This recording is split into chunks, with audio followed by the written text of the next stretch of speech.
Tudo da Canção Nova em um só lugar. Canção Nova Play. O Senhor esteja convosco. Ele está no meio de nós. Proclamação do Evangelho de Jesus Cristo segundo Lucas. Glória a vós, Senhor. Naquele tempo, quando Jesus se aproximou de Jerusalém e viu a cidade, começou a chorar e disse: Se tu também compreendesses hoje o que te pode trazer a paz. Agora, porém, isso está escondido aos teus olhos. Dias virão em que os inimigos farão trincheiras contra ti e te cercarão de todos os lados. Eles esmagarão a ti e a teus filhos e não deixarão em ti pedra sobre pedra, porque tu não reconheceste o tempo em que foste visitada. Palavra da salvação. Glória a vós, Senhor.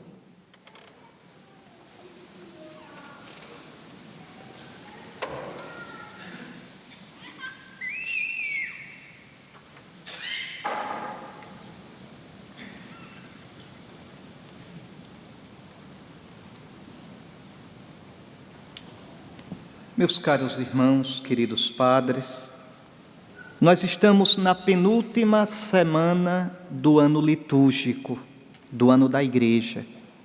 No próximo domingo, com a solenidade de nosso Senhor Jesus Cristo, Rei do Universo, nós entraremos na última semana do ano. Deste próximo domingo a 8, já no entardecer do sábado, começaremos um novo ano litúrgico, com o tempo do Advento, as 4 semanas em preparação para o Santo Natal. O Ano Novo da Igreja não começa a 1º de janeiro. Não existe na liturgia cristã festa de Ano Novo. Não existe. O dia de ano, 1º de janeiro, é dia solene para a igreja, porque é a 8ª do Natal, solenidade de Santa Maria, Mãe de Deus. Então não é porque é ano novo. Pois bem, nos últimos dias do ano litúrgico, a liturgia, a palavra de Deus, nos quer fazer recordar que tudo passa, que a vida passa. Um ano se vai, um ano novo vai começar, tudo passa. Nós estamos caminhando como um rio corre para o mar, nós estamos caminhando para o encontro com o Senhor. Nós estamos caminhando para o definitivo, para o que não passa. É isso que a palavra de Deus nos quer recordar, para que a gente viva bem os dias da nossa vida. Aquilo que a palavra de Deus diz no Salmo: ensinai-nos a contar os nossos dias, para que o nosso coração descubra a sabedoria. Pois bem, é nesta visão que aparecem essas leituras de hoje.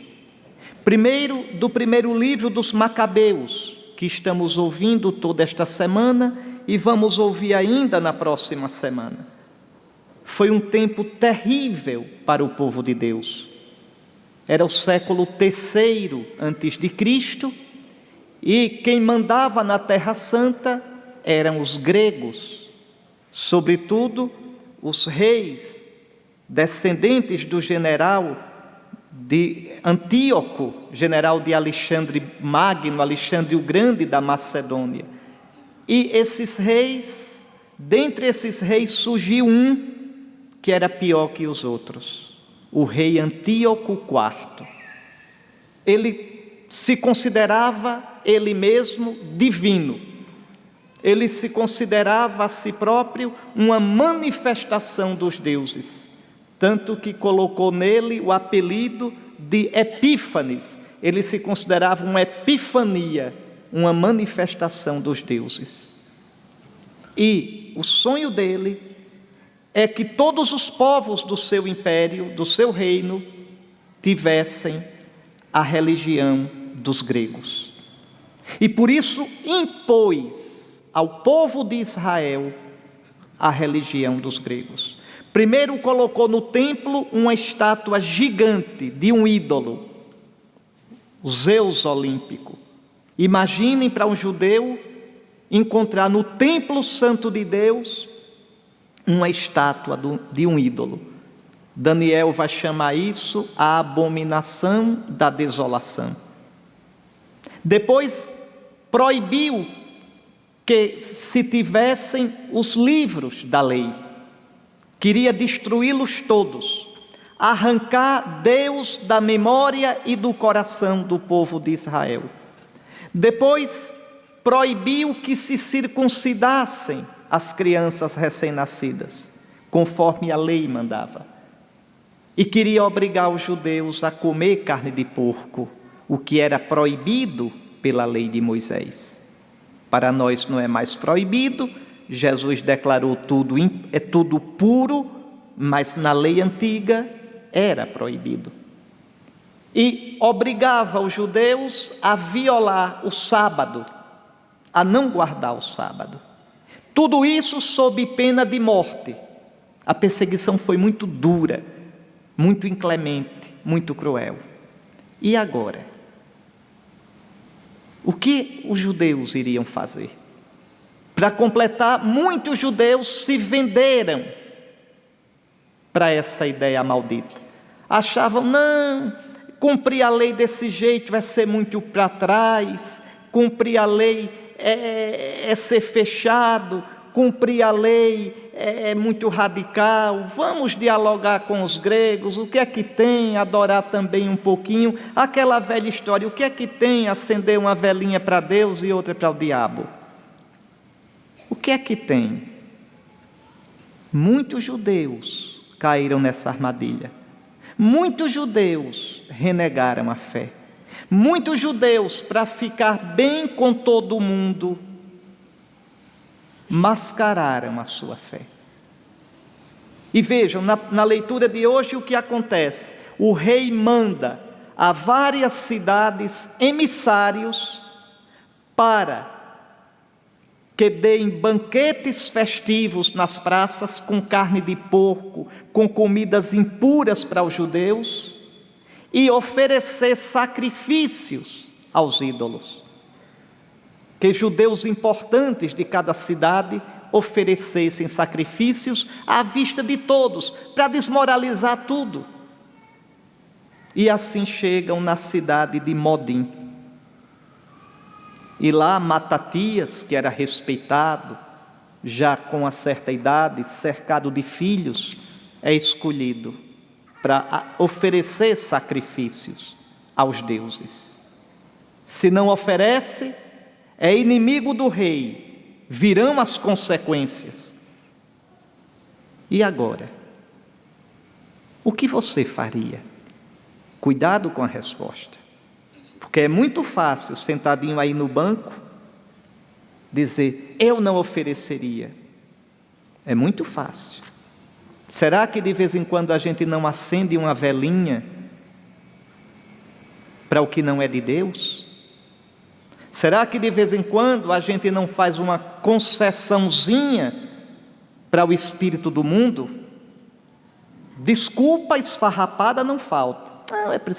Não precisa ser radical, a gente dialoga, a gente em nome disso se trai a fé, em nome disso se foge da radicalidade do Evangelho. O que você faria? Pois bem, Matatias não oferece o sacrifício, não oferece. Matatias prefere perder a vida, atrair a aliança, atrair o seu Deus, atrair a fé dos seus pais. Mas alguns judeus, aqui no caso um vendido, se levanta e diz, não, eu ofereço. E Matatias, então, tomado de indignação, mata aquele judeu, voa em cima dele. Diz aqui o texto, tomado de santo zelo, voa em cima daquele judeu apóstata, daquele judeu que queima incenso para um ídolo e o mata. E tomado mesmo de ira, mata também os emissários do rei. E aí não tem mais jeito. Adeus a vida cômoda, adeus a vida que tinha, vai ter de fugir. Sai gritando pela cidade. Quem ama a lei de Deus, quem ama a justiça, justiça na Bíblia quer dizer cumprir os preceitos de Deus. José, o esposo de Maria, era um homem justo, quer dizer, cumpria os preceitos de Deus. A gente diz hoje, é uma pessoa piedosa. Então, quem tem piedade, quem tem temor de Deus, venha comigo. E fugiram para as montanhas. Assim começou a revolta dos macabeus, que vai terminar expulsando os gregos da Terra Santa. Mas vejam, aqui o que interessa é isso. O que a palavra de Deus hoje quer nos mostrar é isso. É que ser de Deus, caminhar com Deus, não é fácil. Ser de Deus, caminhar com Deus, nos coloca diante de decisões na vida. Jesus mesmo disse, eu não vim trazer a paz, mas a espada. Como? Se ele diz, eu vos dou a paz. Sim, a paz do nosso coração. Sim, a paz de ter Deus na nossa vida. A paz de experimentar em nós o Santo Espírito. Sim, mas essa paz não é uma paz frouxa, não é uma paz de medo, não é uma paz de comodismo, não é uma paz de covardia. Essa paz é uma paz de luta. Por isso ele diz, desde os dias de João Batista, o reino de Deus sofre violência e só os violentos o conquistam. Que violência é essa? A violência no meu coração contra o pecado, a violência no meu coração contra o que é mundano, a violência no meu coração contra tudo aquilo que em mim me afasta de Deus, que em mim quer tomar o lugar de Deus na minha vida, que em mim me fecha para o Senhor e para os irmãos. Há uma luta a ser travada no coração de todos nós. E quando termina? Na hora da morte. Na hora da morte. Mas é uma luta. E eu vencerei? A nós cabe lutar. Deus é quem dá a vitória. Mas olhe no seu coração. Olhe no seu coração quanto de luta tem para ser feita. Quanto de evangelização em regiões inteiras do seu coração tem que ser feita. Nesse sentido também o evangelho de hoje. Jesus se aproxima de Jerusalém, olha a cidade e começa a chorar. Jerusalém é a igreja, mas Jerusalém também sou eu, Jerusalém é você. E Jesus começa a chorar sobre a cidade e diz a Jerusalém, diz à igreja, diz a mim, diz a você, se tu também compreendesses hoje o que te pode trazer a paz. O que pode nos trazer a paz? Aquela paz de verdade, que o mundo não pode dar, nem pode tirar. Só Jesus nos dá essa paz. Ele é a paz. Quando a gente experimenta, quando a gente tem o Senhor, venha o que vier na vida. Venha o que vier. A gente é forte. Não é forte porque as coisas de fora, exteriores, saem como a gente espera. Não é forte porque tudo dá certo para a gente. É forte porque nossa vida, porque nossa existência, porque nosso coração estão ancorados na rocha, e a rocha é Cristo. Ah, se tu, Jerusalém, soubesses o que te pode trazer a paz. mesmo na luta. Eu posso estar chorando e estar em paz. Eu posso estar lutando e estar em paz. Eu posso ter uma perda, sofrer uma derrota e estar em paz. Se Cristo, cheio do seu Espírito Santo, estiver no centro do meu coração. Ah, Jerusalém, se tu soubesses o que te pode trazer a paz. Triste daquele cuja felicidade depende dos acontecimentos exteriores. Coitado daquele que coloca sua paz nas coisas de fora, porque nunca estará em paz. Ainda que consiga tudo, não terá paz porque tem medo de perdê-las. E um dia vai perder mesmo, porque tudo passa. A paz verdadeira, a vida verdadeira, a plenitude verdadeira, a gente só encontra em Jesus, nosso Senhor. Ah, se o mundo soubesse. Vejam, quando pessoas se drogam, o que buscam? Uma sensação de bem-estar, de força, de plenitude, de paz. Mas é mentirosa.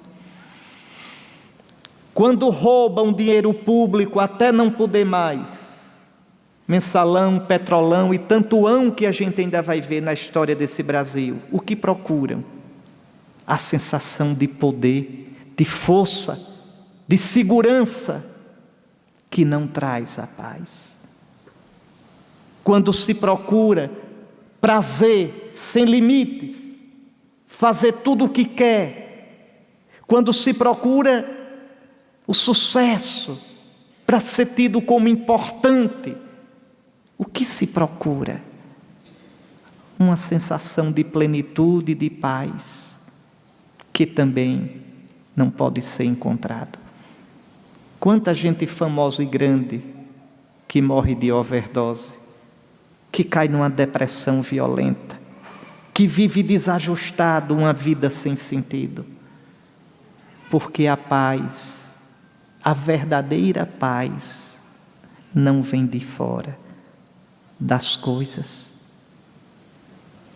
Vem de Jesus, presente no nosso coração desde o nosso batismo, na força do Espírito Santo. Ah, se tu compreendesses hoje o que te pode trazer a paz. Agora, porém, isso está escondido aos teus olhos. E aí Jesus diz a Jerusalém: dias virão em que os inimigos farão trincheiras contra ti, te cercarão de todos os lados, esmagarão a ti teus filhos, e não deixarão em ti pedra sobre pedra, porque tu não reconheceste o tempo em que foste visitada. Olhe, meus irmãos, a nossa atitude diante de Cristo que passa pela nossa vida não fica nunca sem efeito. Fechar-se para Cristo destrói a minha vida. Fechar-se para Cristo, ter eu próprio como o meu Senhor, como o meu Deus, vai fazendo o que sobre a minha vida, com que sobre a minha vida não fique pedra sobre pedra. Tudo vai se desagregando, porque falta o sentido para a minha vida. Qual é o sentido da nossa vida? Qual é o sentido, o eixo que pode realmente fazer a vida valer a pena? Seja na alegria que na tristeza, seja no sucesso que na derrota, seja na saúde que na doença, seja no nascer que no morrer. Somente Cristo. Porque nem a vida, nem a morte, nem criatura alguma nos poderão separar do amor de Cristo. Mas isso exige que eu me decida por Cristo. E decidir-me por Ele é uma luta de cada dia. Como os judeus da época dos Macabeus, do rei Antíoco Epífanes IV. Como Jerusalém, como Israel, os judeus do tempo de Jesus, como nós hoje, decidisse por Cristo, na vida miúda de cada dia, nas minhas escolhas, nas minhas dificuldades, nas minhas lutas, nas minhas fraquezas, nas feridas do meu coração, sejam psicológicas, sejam morais, decidir-me por Cristo, buscá-lo, lutar para abrir meu coração para Ele, lutar para deixar que Ele reine na minha vida. Essa é a grande riqueza. Este é o sentido da vida. Isto faz a vida valer a pena. Queridos irmãos e irmãs, somos cristãos.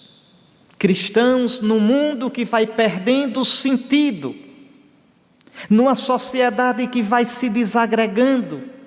A gente escuta hoje ideias, coisas, discussões, opiniões que a gente nunca imaginou que iria ver.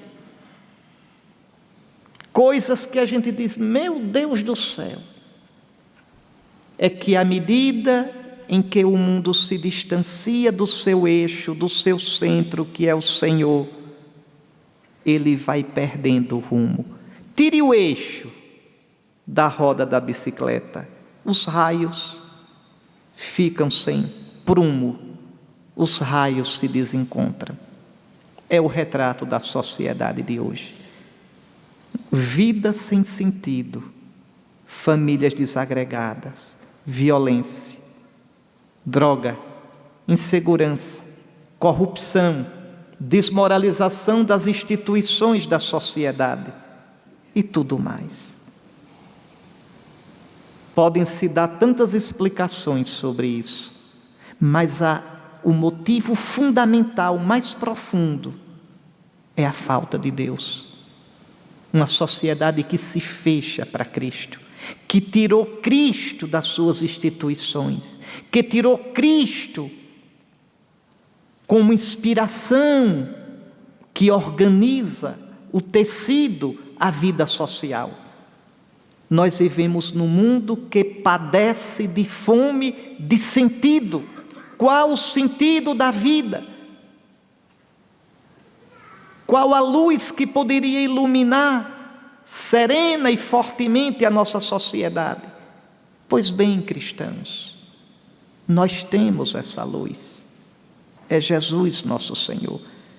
Um grande serviço que a gente é chamado a prestar ao mundo de hoje é com simplicidade, sem raiva de ninguém, sem brigar com ninguém, sem perseguir ninguém, com toda coragem, dar testemunho da luz. Um grande convertido ao cristianismo no século XX, francês, Paul Claudel, era poeta também, ele dizia: ó vós cristãos que tendes a luz, que fazeis com esta luz? Que fazeis? Conheceis Jesus? Então vivei Jesus sem medo. Procurai, mesmo na fraqueza, às vezes no desânimo, às vezes no medo, às vezes no escuro, procurai dar testemunho de Jesus. Viver Jesus. Não mande ninguém para o inferno, mas mostre o caminho do céu. Não persigam ninguém, mas também não tenham medo de ser perseguidos. Veja, respeitem a todos, mas não tenham medo de ser cristãos, de mostrar a cara, de dizer qual é a nossa fé, de dizer qual é a esperança que mora no nosso coração, de dizer a nossa fé católica inteira, sem medo, sem recalque, sem covardia, sem querer dar uma de bom moço para ser aceito e aplaudido pelo mundo.